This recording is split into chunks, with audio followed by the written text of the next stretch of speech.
야, 오늘은 고난은 축복의 전주곡이다라는 제목으로 말씀을 같이 생각하겠습니다. 고난은 축복의 전주곡이다. 시작. 네. 쓴 것이 다하면 단 것이 온다라는 뜻으로 고생 끝에 즐거움이 옴을 가르치는 사자성어가 있는데 뭐라고 하나요? 네, 고진감래. 나 처음으로 오늘 즉시로 답을 얻었네요. 고진감래. 네, 이런 뜻으로 사용하는 문장들은 많이 있죠. 젊어 고생, 사사한다. 왜요? 고진감래이기 때문에 그렇죠. 고생 끝에 낙이 온다. 네, 고생하고 나면 그 다음에 좋은 일이 일어난다. 인간 안 된 자식은 군에 가면 철도로 돌아온다. 그런 말 모르십니까? 저희들은 어릴 때 그 이야기 너무 많이 들었어요. 군대 가면 인간이 된다. 그러니까 왜 그런 말을 했을까? 무슨 뜻으로 그렇게 말했을까? 사실은 군대 가가지고 굉장히 힘들게 지낸 친구들도 많이 있는데 왜 그렇게 말했을까? 제가 경험하는 관점에서는 어떤 거였냐면, 군대라는 통제된 사회에서 이렇게 살아갈 때 자기 뜻대로, 자기 마음대로 하던 그 자존심을 내려놓고 지휘관에게 복종하고, 그리고 전우들과 함께 살아가는 그 군대 단체 생활을 통해서 자신이 다듬어져서 제대하고 나면 어떤 상황이나 어떤 사회에서도 맞춰갈 수 있는 사람으로 변화되어 돌아오기 때문에, 그래서 사람이 됐다 하는 뜻으로 이야기했는데요. 그 숨은 뜻은 뭐냐면 죽을 고생해야 사람 되더라 이 말입니다. 군대 가서 고생하니까 사람이 되어 돌아왔더라, 이런 이야기죠. 여러분, 큰 고생을 겪지 않고 성장하면 조그만 어려움이 찾아와도 좌절하고 절망하게 됩니다.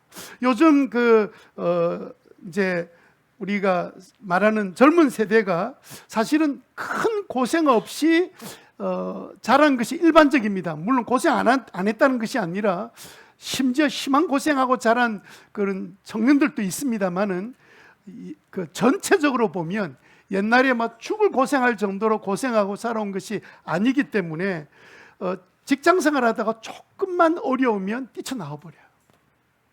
견디지를 못해요. 그래서 제가 지난번 말씀할 때도 그런 말씀을 드린 적이 있었는데, 직장에 들어가면 버티는 시간이 굉장히 짧아지게 된 거예요. 여러 가지 이유가 있죠.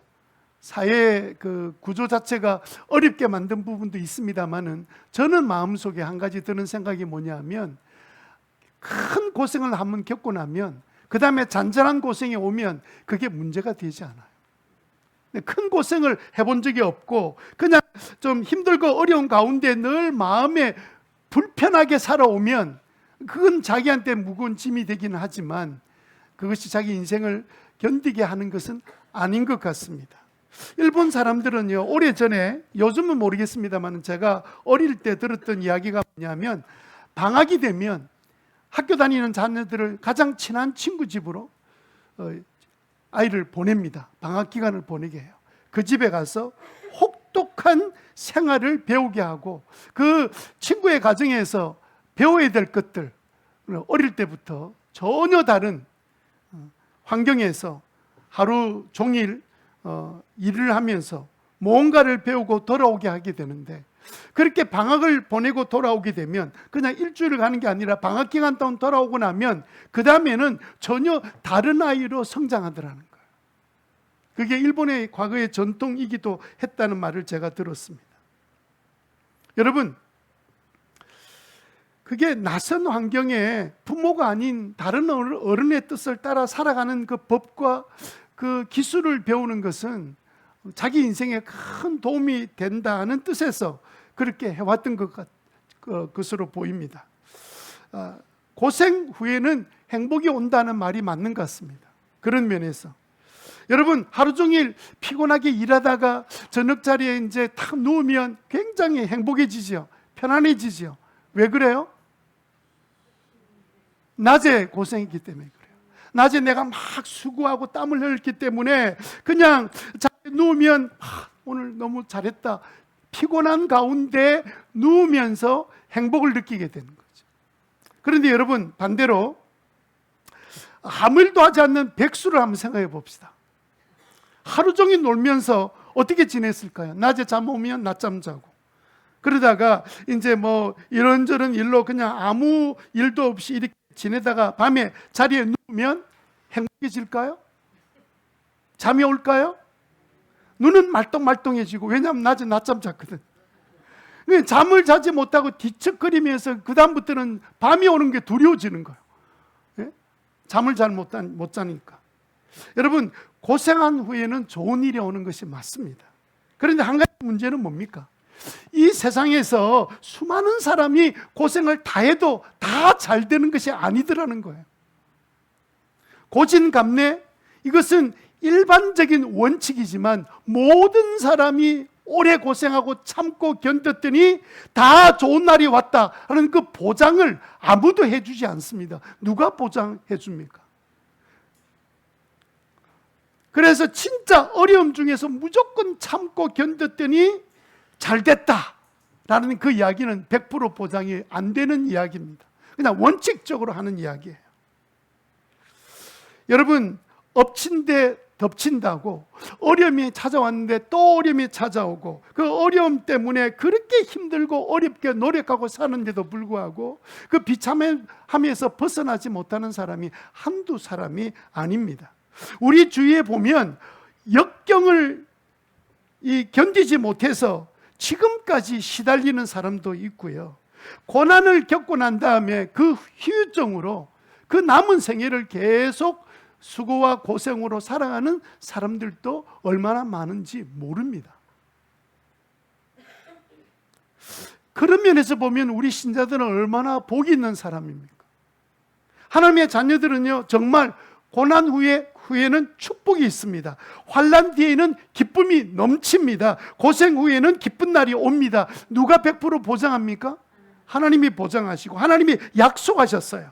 너희들이 고난을 참고 견디면 기쁜 날이 올 것이다. 너희들이 고난을 이기고 나면 내가 축복해 줄 것이다. 주님이 약속해 주셨기 때문에 믿음으로 고난을 이겨나가는 사람은 망하지 않습니다.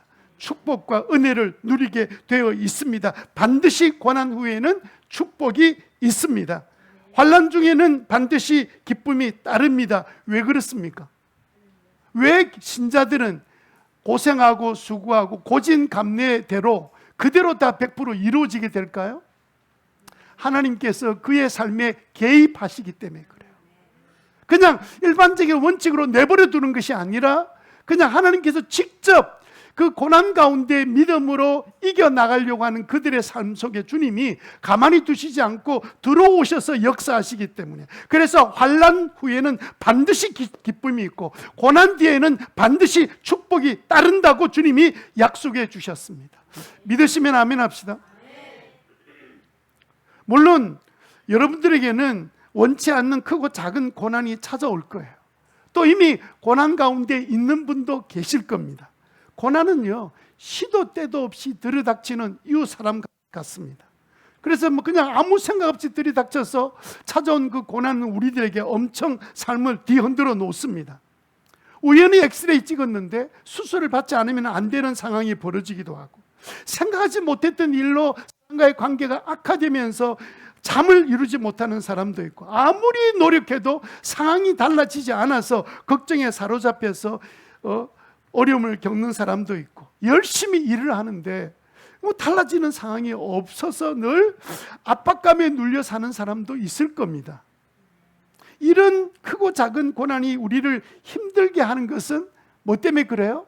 그 일 때문이 아니고 그 일이 앞으로 어떻게 될지 모른다는 불확실성 때문에 우리가 두려운 거예요. 우리가 찾아온 어려움은 옛날 6.25 전쟁의 어려움을 생각하면 아무것도 아니에요. 우리가 진짜 도망가야 될 그런 급박한 상황에 놓여 있는 것과는 비교할 수 없는 일들입니다. 그럼에도 불구하고 우리는 어떻게 될까라는 어떻게 될까라는 막연한 두려움이 우리를 짓누르고 힘들게 만듭니다. 그런 우리들에게 주님께서 뭐라고 말씀하십니까?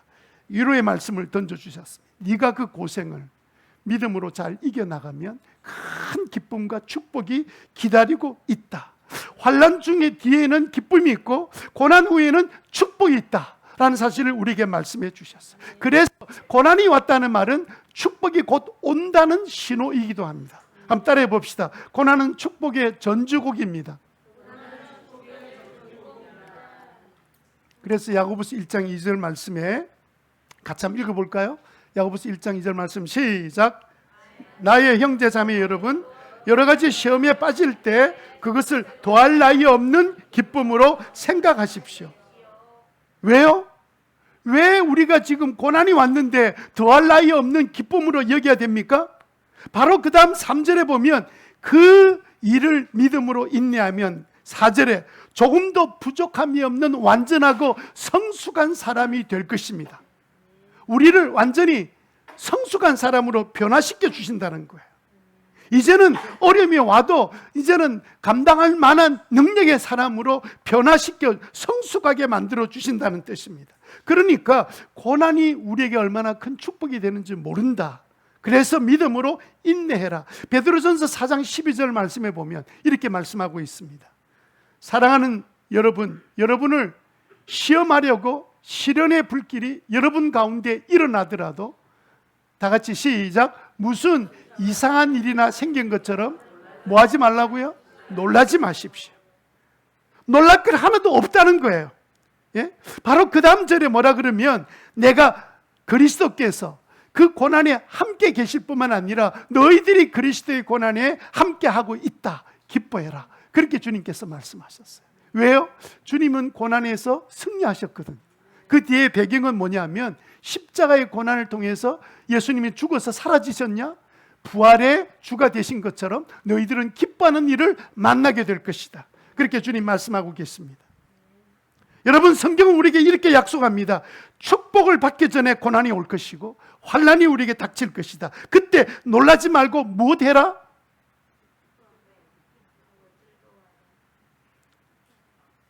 처음 듣는 것처럼 예? 기뻐하라 그랬죠. 왜? 고난이 왔으니까 그 축복과 기쁨이 따라올 것이니까. 한 번 더 따라해 봅시다. 고난은 축복의 전주곡입니다. 여러분이 조금 전에 반응 안 했던 것처럼, 그런데 성도들은 막상 작든 크든 고난이 오고 환난이 오고 시험이 닥쳐오면 어떻게 반응합니까? 아싸! 이렇게 기뻐하십니까? 그렇게 해본 적이 있습니까? 아니면 당황하고 걱정하고 두려워하고 낙심하고 왜 이럴까? 예? 왜 이런 일이 나에게 일어날까?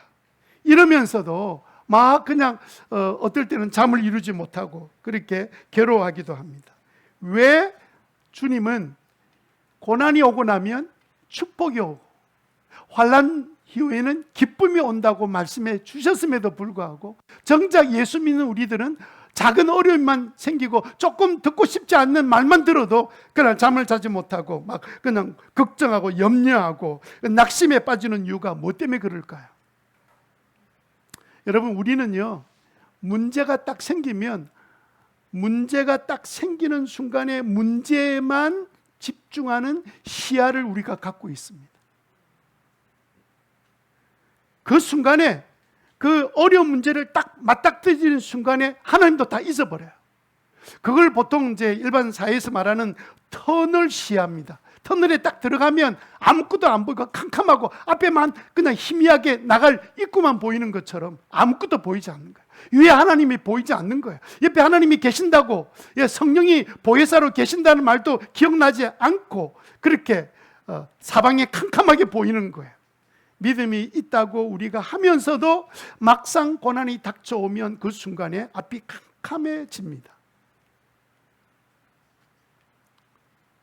우리의 시야 때문에 그래요. 오늘 우리 말씀은요, 환난 중에서도 그럼에도 불구하고 기뻐하고 승리할 수 있는 비결을 우리에게 말씀하고 계십니다. 오늘 여러분들이 고난과 환난이 없어서 이 말씀은 나와 아무 상관이 없다 이렇게 생각하신 분 기다려 보세요. 곧 올 겁니다. 와야 축복이 오기 때문에.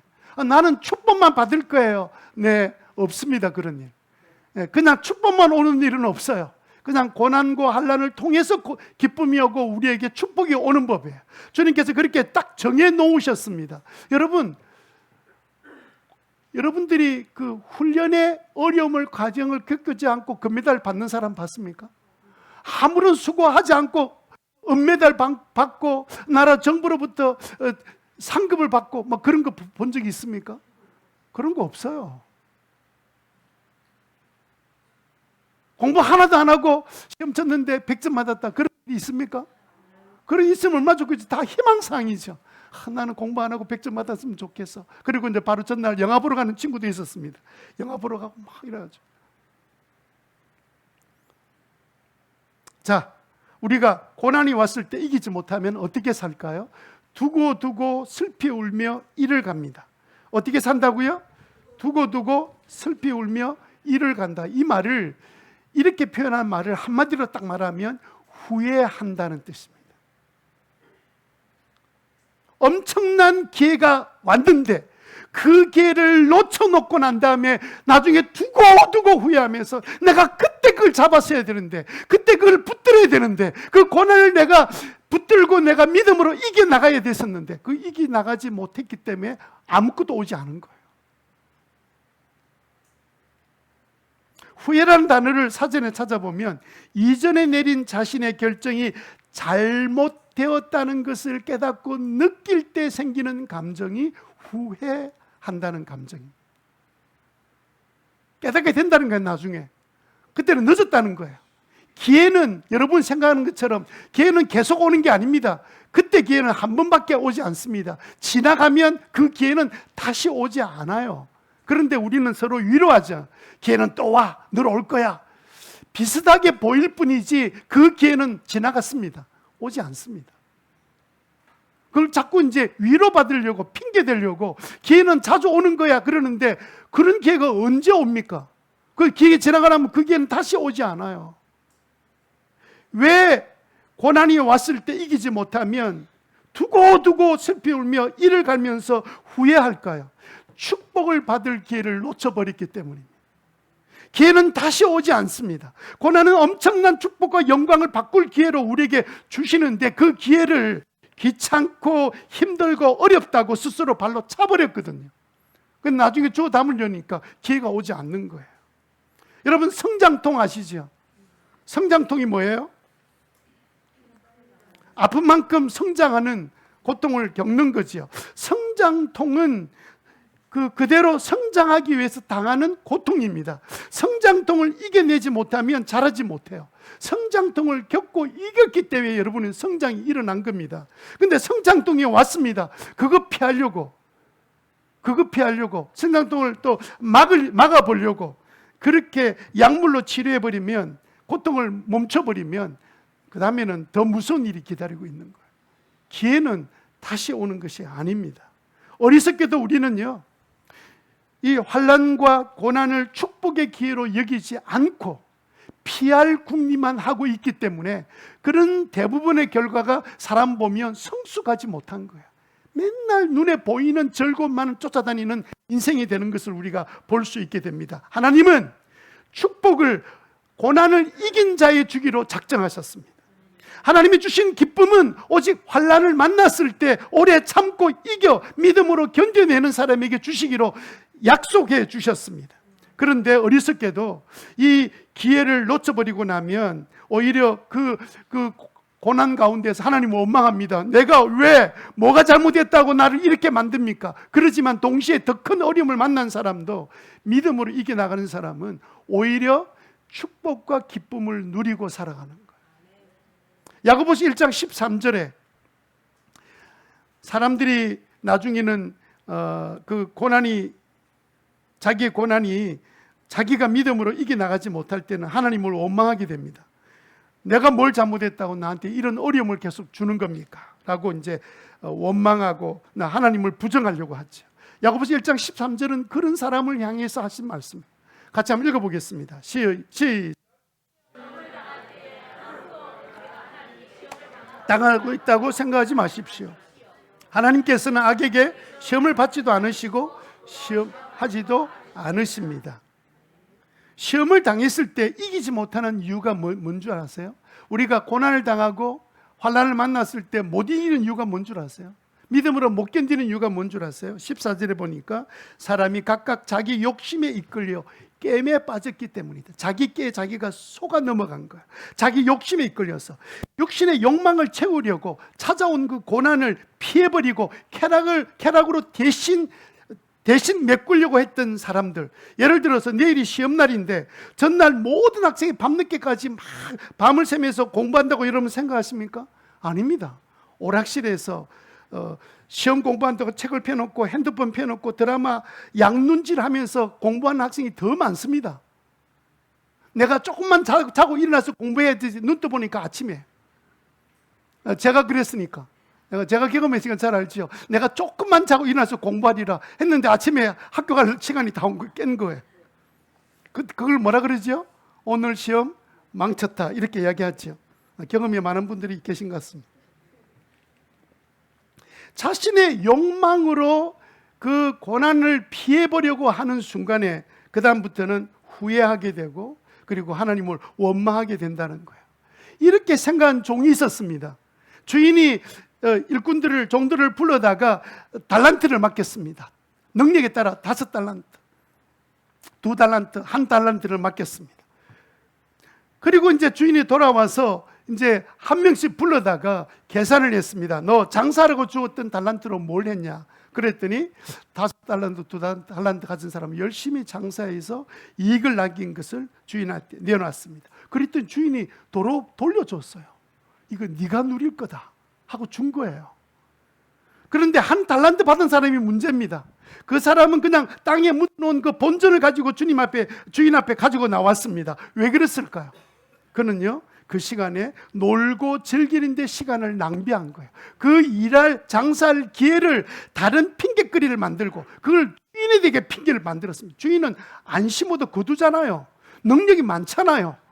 내가 해가지고 내가 잃어버리면 어떻게 돼요? 이러면서 오히려 말도 안 되는 핑계거리를 가지고 이야기를 하면서 주인 앞에 섰을 때 주인이 책망했습니다. 이 악하고 게으른 종아, 너는 심지도 않는 데서 거두고 뿌리지 않는 데서 거두는 줄 알았느냐? 그런 게 도대체 어디 있냐? 심어야 뿌려야 되지. 그러면서 주인이 이렇게 말했습니다. 마태복음 25장 30절에 이 쓸모없는 종을 바깥 어두운 데 내쫓아라. 거기서 슬피 울며 이를 가는 일이 있을 것이다. 그 이를 영혼이 계속 뭘 한다는 거예요? 후회한다는 거예요. 그래, 그때가 내가 그때 그 순간이 나한테 중요한 기회였는데 그걸 내가 다른 내 머리를 굴려서 내 깨를 굴려가지고 내가 그거 피해보려고, 그다음 내가 육체 즐거움을 만족해보려고 그렇게 시간 다 보냈다가 내가 이 꼴이 됐구나 라고 생각하는 것처럼 하나님 앞에서도 그런 일을 당하게 된다는 거예요. 기회를 놓치면 기회가 다시 오지 않습니다. 속지 마세요. 희망을 주려고 또 기회가 있다 말하지만 그 처음 주었던 그 기회는 다시 돌아오지 않아요. 그러면 우리가 고난을 이기려면 우리는 어떻게 하면 되겠습니까? 두 번째로 눈을 들어 보아야 됩니다. 눈을 들어서 보아야 됩니다. 여러분, 우선 내가 어려움을 만나면요, 자꾸 그걸 쳐다보고 그걸 고민하고 그걸 생각해요. 그게 집중해요. 다른 데는 아무것도 보이지 않습니다. 그 고난만 눈에 보이고 있는 거예요. 그래서 먼저 주님이 하시는 방법은 눈을 떼라. 눈을 떼고 그리고 하늘을 바라봐라. 주님을 바라봐라. 예수님을 봐라. 이렇게 말씀하고 계시는 거예요. 네가 눈을 떼고 이 모든 환경을 주관하고 계시는 승리하신 예수님을 바라보라는 거예요. 여러분, 왜 우리가 눈을 들어서 예수님을 바라봐야 승리할 수 있습니까? 그것은요, 예수님은 발광체고 우리는 반사체이기 때문입니다. 예수님은요, 우리에게 빛을 막 주시면 우리는 달처럼 뭐만 하면 돼요? 그냥 태양만 바라보고만 있으면 빛이 우리에게 저장이 되어서 마치 내 빛, 원래 내 것 아니죠. 그럼에도 빛을 반사하는 역할을 할 수 있도록, 말하자면 예수님을 바라보는 순간에 우리는 주님이 승리한 것처럼 우리는 자동적으로 승리하는 자가 되도록 주님 만들어 놓으셨어요. 조금 더 한 단계 나가면 우리가 왜 예수님 바라봐야 되냐면 예수님은 가장 뛰어난 교관이기 때문에 그렇습니다. 여러분, 예수님은 우리들에게 고난을 이겨나가라고 말씀하시면서 우리들에게 고난을 어떻게 이겨나가는지를 시범을 보여주셨습니다. 그 시범을 어떻게 보여주셨습니까? 십자가 위에서 그 우리를 위해서 모진 고난을 다 수치와 멸시를 다 당하시고, 그럼에도 불구하고 주님께서는 끝까지 우리를 위해서 이기시고 그 결과로 부활하셔서 하늘 보좌에 앉으시는 영광의 자리에 앉으셨습니다. 여러분, 군대에서 보면 훈련할 때 새로운 어떤 일을 시킬 때 간단한 설명하고 난 다음에 자, 조교의 시범을 보여주겠습니다 하고 이제 조교가 나와서 이제 시범을 보입니다. 그러면 그대로 따라하기만 하면 돼요. 유격장에 가면 밧줄 타기가 있습니다. 강 계곡을 두고 이쪽에서 저쪽으로 밧줄을 타고 가는 겁니다. 이제 조교가 이제 출발 이렇게 하면 필승 하고 소리 지르고 그 다음에 밧줄을 잡고 막 이렇게 가야 되는데 못 건너가는 사병이 있어요. 밑에 쳐다보니까 떨어져 죽을 것 같은 거예요. 그럼 맨 밑에 보고는 막 엎질 줄 모르고 이게 무슨 마가 가지 못하고 막 있는 거예요. 그러면 조교가 밧줄 잡고 발로 확 차지 않습니다. 옆에다 갖다 그런 친구들 모아놓고 다시 뭐 하냐면요, 정신 교육을 시켜요. 그리고 정신 차려라. 그러고 난 다음에 다시 이 밧줄을 잡도록 만듭니다. 그럼 다른 친구들 보니까 밧줄 잡고 잘 건너가거든요. 그 나중에는 결국은 밧줄을 잡고는 이제 건너가기 시작하는데, 히브리서 12장 2절에 보니까 똑같은 이야기를 예수님께서 하셨습니다. 히브리서 12장 2절 말씀 같이 읽어볼까요? 시작. 믿음의 창시자요 완성자이신 예수님 바라봅시다. 그는 자기 앞에 놓여있는 기쁨을 내다보고서 부끄러움을 마음에 두지 않으시고 십자가를 참으셨습니다. 그리하여 그는 하나님 보좌 오른편에 앉으셨습니다. 아멘. 예수님은 어떻게 그 십자가의 고통을, 수치를 이겨나갈 수 있었습니까? 주님이 그 이겨나가는 과정을, 시범을 보여주셨습니다.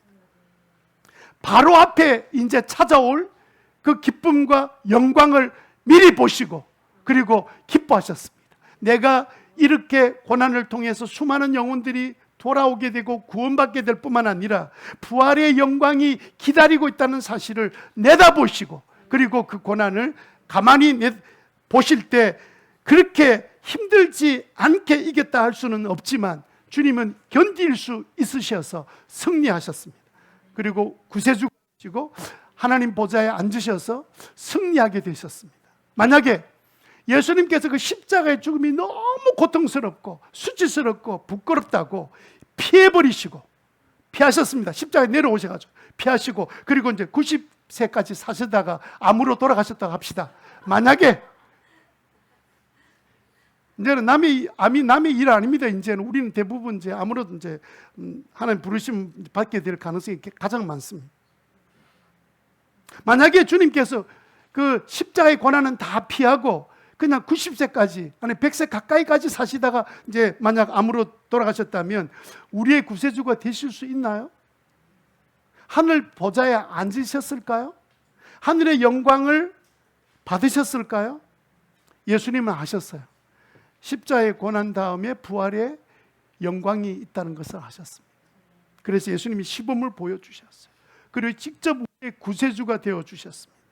그러므로 우리들이 고난을 이기고 영광과 축복을 받으려면 구체적으로 어떤 단계를 거쳐야 되냐면, 첫 번째는요, 예수님처럼 보아야 합니다. 예수님처럼 봐야 돼요. 고난과 환난이 올 때 예수님처럼 보셔야 됩니다. 예수님은 어떻게 보셨습니까? 조금 전에 읽은 구절을 보면 고난이 있는데 그 고난을 이렇게 보신 게 아닙니다. 그 고난 때문에 오게 될 그 영광과 축복을 바라보셨어요. 쉽게 말하면, 시간차로 말하면 이게 겹쳐 보신 거예요. 이렇게 이게 고난이 찾아왔습니다. 이제 미래 축복과 기쁨이 이렇게 올 거예요. 어느 순간에 겹쳐 지나가게 될 겁니다. 주님께서 오실 영광과 기쁨을 이렇게 같이 보시다가 그것만 바라보게 되셨어요. 우리도 고난이 찾아올 때요, 이 고난 뒤후에 하나님께서 예비하실 축복을 바라보면서 나아가면 우리는 반사체이기 때문에 이미 승리하도록 만들어져 있습니다. 아니, 달이 스스로 빛을 낸 적이 있습니까? 없어요. 나는 스스로 이길 능력이 있습니까? 없습니다. 빛을 받는 순간에 이미 나는 반사체가 돼버렸어요. 나는 예수 딱 믿고 성령이 우리 마음에 들어오신 그때부터 우리는 승리자가 되도록 만들어주신 것을 믿으시기 바랍니다. 그럼 우리는 뭐만 하면 돼요? 그 자꾸 밑에 거 쳐다보지 말라고요.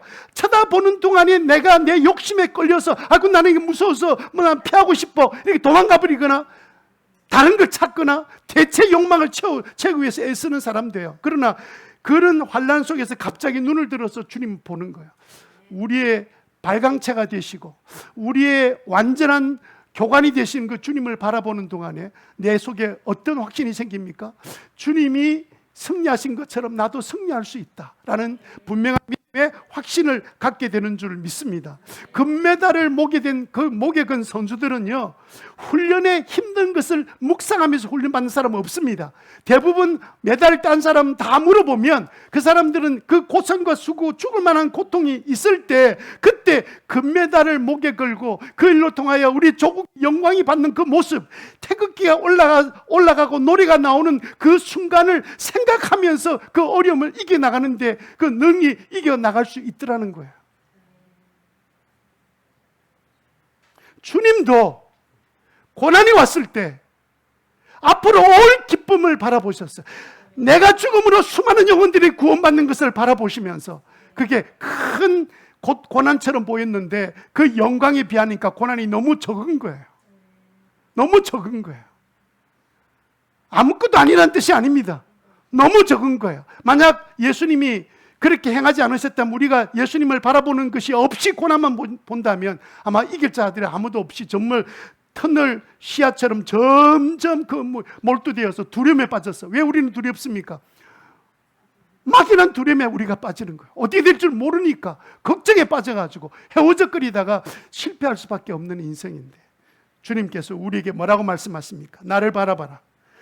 나를 바라보고 나처럼 바라봐라. 그렇게 말씀하신 거예요. 두 번째는요, 첫 번째 단계는 예수님처럼 봐야 되고 그 다음에 우리는 예수님을 바라봐야 돼요. 끊임없이 예수님을 바라봐야 됩니다. 왜 예수님을 끊임없이 바라봐야 됩니까? 조금 전에 말씀드렸잖아요. 예수님 바라보는 순간에 나는 예수님처럼 빛을 발하는 사람 되기 때문에 우리를 승리의 자리로 이끌어 가시기 때문에 그래서 이 땅에서는요 우리가 예수님 바라보면 주님이 우리의 삶 속에 들어오셔서 개입하셔서 우리를 구원하시고 우리를 건져주시고 우리를 위로하시고 우리에게 확신을 주십니다.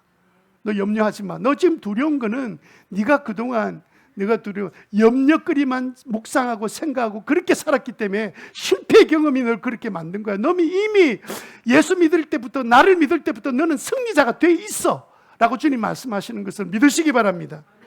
하늘에서는 주님 뭐하고 계십니까? 땅에서는 주님께서 하나님께서 우리의 삶 속에 개입하시지만 하늘에서는 주님 지금 뭐하고 계세요?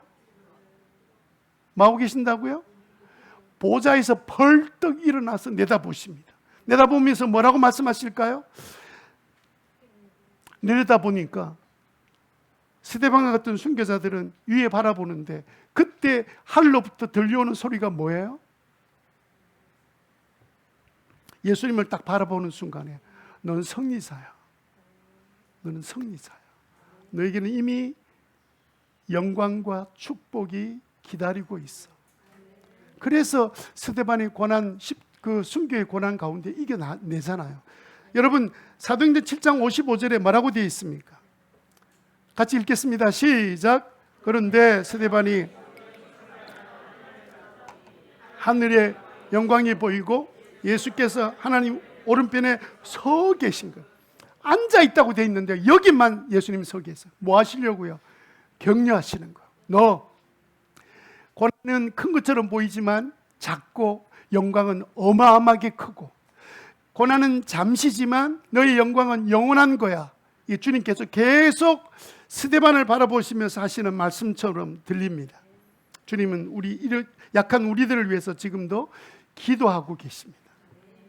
자, 세 번째 우리가 해야 될 일은 뭐냐면 예수님처럼 좀 집중해야 돼. 집중. 예, 베드로가 처음에는 예수님 오라 할 때는 무리로 걸었잖아요. 계속 예수님 바라보고 집중하면 되는데 뭐에 집중했습니까? 파도에 집중한 거예요. 우리는 근본적인 우리의 약함이 뭐냐면 계속 주님을 바라보지 못하고 집중하지 못하고 자꾸 문제에 집중하는 거예요. 문제에 집중하는 경향이 있습니다. 그래서 어려움을 자꾸 바라보면서 생각하고 고민하니까 그게 깊이 빠져버리기 시작하는 거예요. 고난에 집중하기보다 누구에 집중해야 돼요? 예수님께 집중해야 돼요. 여러분들이 고난에 집중하기보다 누구에게 집중하는 훈련이 되기를 바랍니다. 예수님께 집중하는 훈련이 되기를 바랍니다. 왜냐하면 집중할 때 영광과 축복을 볼 수 있기 때문에 그렇습니다. 여러분, 누구에게나 기회는 있습니다. 그러나 고난을 피해버리면, 내가 희생하는 걸 피해버리면, 내가 어려움을 피해버리면 그때는 축복은 오지 않습니다. 다른 것이 기다리고 있어요. 성장이 멈춰버립니다.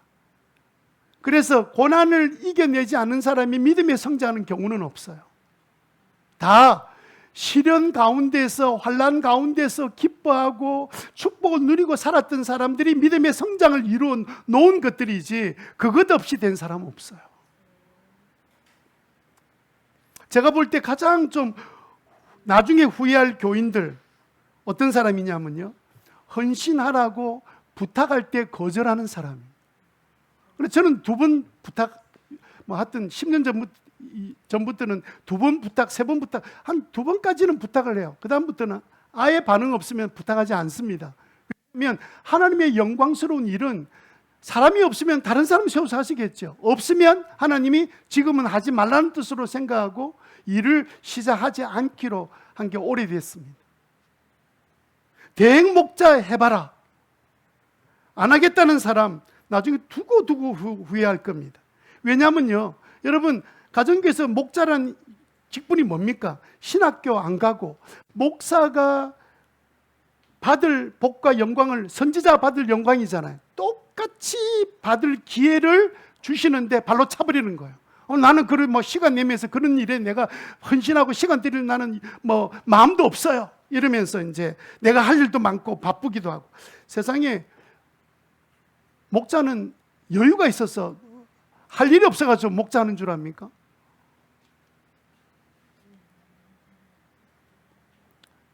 가정교회 많은 교회들 가운데 목자들 중에는요, 정신없이 바쁜, 김의신 박사같이,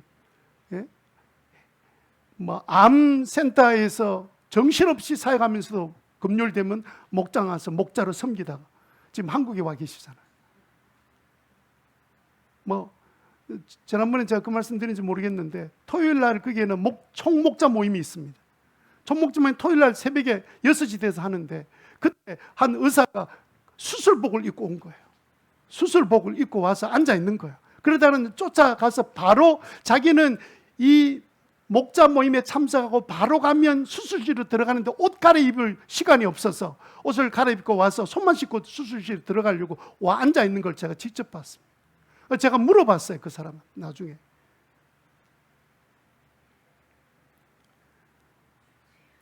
바빠서 헌신 못하는 게 아니고요, 안 바빠서 헌신 못하는 사람이 더 많습니다. 놀고 하고 싶은 일은 다 하면서 헌신할 시간이 없는 거지, 헌신할 시간이 없는 사람이 어디 있습니까? 그러니까 여러분, 목자로 섬기면 어떤 일이 생깁니까? 많은 경우에 한 사람이 그 목자로 섬기면서 한 가정에, 믿지 않는 가정에 한 사람이 예수 믿고 복음을 전하면서 20-30분 지나고 나면 예수님 말씀처럼 30배, 60배, 100배 영혼을 결실하는 것을 약속해 주셨거든요. 그러니까 고난을 피하니까 아무런 영광도 없고 열매도 없는 거예요. 고난은 축복의 전주곡입니다. 시작. 축복이 오려면 앞에 뭐가 온다고요? 고난이 오게 되어 있습니다. 그러면 여러분들이 지금 고난이 찾아왔다고 생각이 듭니까? 그럼 기뻐하십시오. 주님 말씀처럼 이제 내게 주실 하나님의 축복과 기쁨이 나를 기다리고 있다.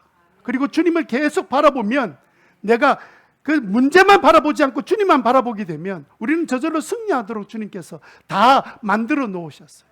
주님의 방법으로 승리하는 믿음의 종들이 되시기를 바랍니다. 자, 승리하면 우리는 어떤 삶을 살게 될까요? 우리는요, 축복과 영광을 누리며 살게 됩니다. 우리가 고난과 환난을 당할 때, 참고 이길 때 축복과 영광을 누리게 되는데요, 지금 이제 우리나라 선수들이 네, 시합을 위해서 나라를 대표해서 이제 운동하러 간 선수들이 많이 있습니다. 그들이 얼마나 훈련의 고난을 고단한 삶을 살아왔겠습니까만은 떠날 때는 승리의 기쁨을 가슴에 품고 떠났습니다. 그러다가 금메달을 메는 순간에 그 영광은 자기의 영광으로 끝나는 게 아니라 조국의 영광이 되고 그 가정의 영광이 되고 그를 아는 모든 사람의 기쁨이 되는 것처럼 우리도 믿음으로 고난을 딱 이겨나가는 순간에 이 기쁨은 나 혼자만의 기쁨이 아니라 우리 모두의, 우리 공동체, 하나님 나라의 기쁨이 되는 줄로 믿습니다. 왜 신자가 고난을 이기면 축복과 하늘의 영광을 누리게 될까요? 그것은 하나님의 약속 때문에 그렇습니다. 하나님께서는 이 세상의 환난에서 어떤 축복을 누리게 되는지를 약속해 주셨는데 첫 번째 약속은 뭐냐? 축복의 약속은 뭐냐면 하나님의 위로입니다. 고린도후서 1장 3절에 보면 우리 주 예수 그리스도의 아버지이신 하나님을 찬양하십시다. 그는 자비로우신 아버지시여 온갖 위로를 주시는 하나님이십니다. 그냥 감정적으로 너 괜찮아 이렇게 위로한다는 뜻이 아니라 어려움에서 이겨나갈 수 있는 구체적인 도움을 주신다는 게 하나님의 위로의 방법입니다. 나중에 이렇게 위로받은 사람은 다른 사람을 위로할 수 있는 사람이 돼요. 그래서 여러분 자주 깊이 심하게 암으로 고통을 당하는 사람은 나중에 낫고 난 다음에 암으로 고통하는 사람이 찾아가서 그렇게 한마디 말만 해도 큰 위로가 됩니다. 저 같은 사람 가서 이야기하면 하나도 위로가 안 돼요.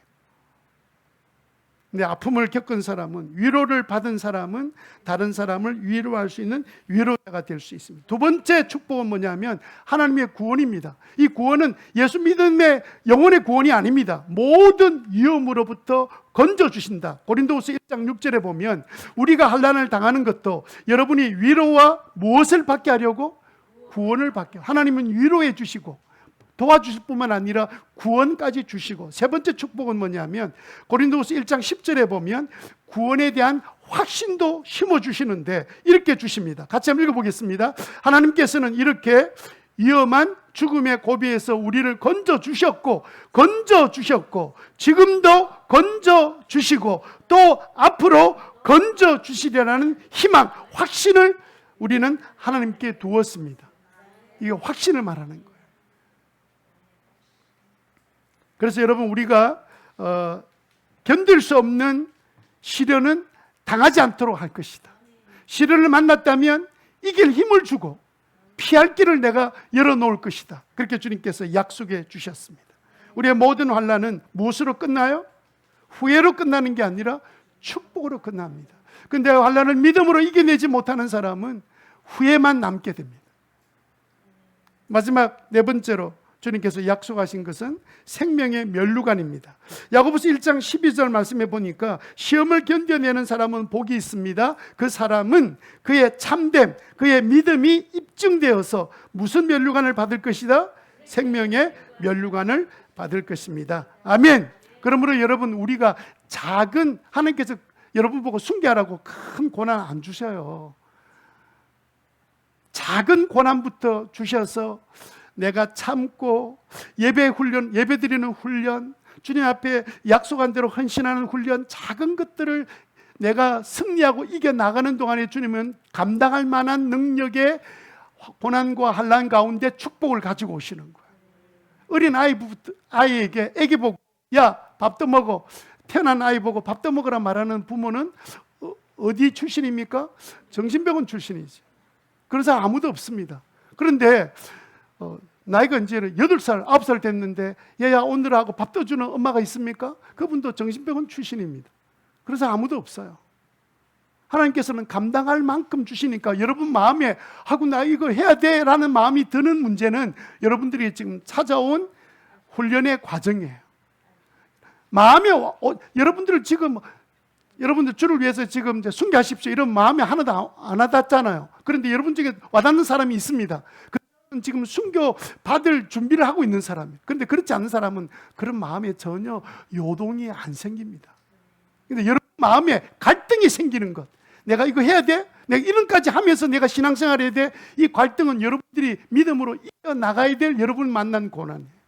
이겨나가는 은혜가 있게 되기를 주님 이름으로 축원합니다.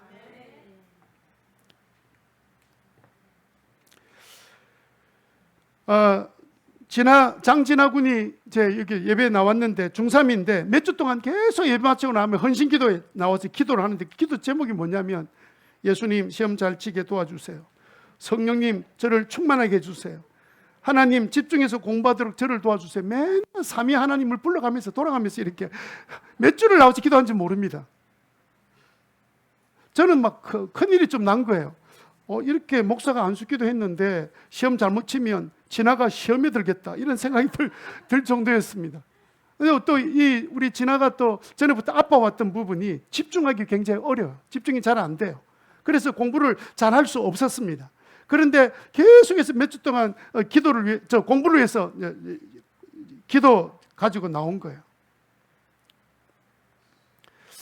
이제 시험을 쳤습니다. 근데 갑자기 선생님이 집으로 전화를 했대요. 전화를 해서 이제 엄마한테 전화를 해가지고 엄마한테 하는 말이 어머니 학교가 뒤집어졌습니다. 진아가 역사 시험에 100점을 받았습니다.